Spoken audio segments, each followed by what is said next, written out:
রাজ্যের ক্রিকেটারদের মান উন্নয়নে বিভিন্ন দিক দিয়ে কাজ করে চলছে ত্রিপুরা ক্রিকেট অ্যাসোসিয়েশন।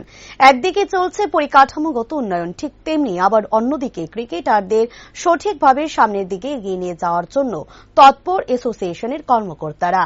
শুধুমাত্র ক্রিকেটার ও পরিকাঠামোগত উন্নয়নই নয়, ক্রিকেটারের সাথে যুক্ত অন্যান্য কর্মীদেরও মান উন্নয়নে বদ্ধপরিকর অ্যাসোসিয়েশন।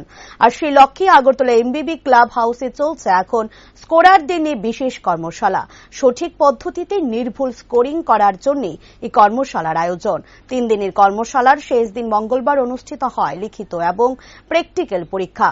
গুরুত্বপূর্ণ এই পরীক্ষার ফলাফলের উপর নির্ভর করবে স্কোরারদের গ্রেডেশন। কর্মশালায় প্রশিক্ষক হিসেবে রয়েছেন board of cricket control of ইন্ডিয়ার স্কোরার দিবাকর নাহা ও সুভাষ ঘোষ। বলেছি যে ত্রিপুরা ক্রিকেট অ্যাসোসিয়েশন চাইছে সারা ত্রিপুরাতে অত্যাধুনিক প্রযুক্তি এবং নির্ভুল পদ্ধতিতে ক্রিকেটের স্কোরিংটা হোক। এই জন্যই ওদের সিদ্ধান্ত মতো আমরা সারা ত্রিপুরার বিভিন্ন মহকুমা থেকে স্কোরারদের নিয়ে একটা কর্মশালা করেছি। 3 দিনের আজকে তৃতীয় দিনে সবার একটা পরীক্ষা হচ্ছে। পরীক্ষাটা হবে দুভাগে। প্রথমত লিখিত পরীক্ষা এখন চলছে। লিখিত পরীক্ষার পর মধ্যাহ্নভোজের বিরতি হবে। বিরতির পর ওরা একটা প্র্যাকটিক্যাল ম্যাচ প্র্যাকটিস করবে, যেখানে আমরা ওএসপি স্ক্রিনে, টিভি স্ক্রিনে ম্যাচটা চালাবো। ওরা প্রত্যেকটা বল দেখে দেখে ওরা স্কোরিং করবে। এটাও একটা পরীক্ষার অংশ। টোটাল পরীক্ষা হচ্ছে 150 নম্বরের মধ্যে 100 নম্বরের লিখিত পরীক্ষা, 50 নম্বরের ব্যবহারিক পরীক্ষা, মানে প্র্যাকটিক্যাল পরীক্ষা।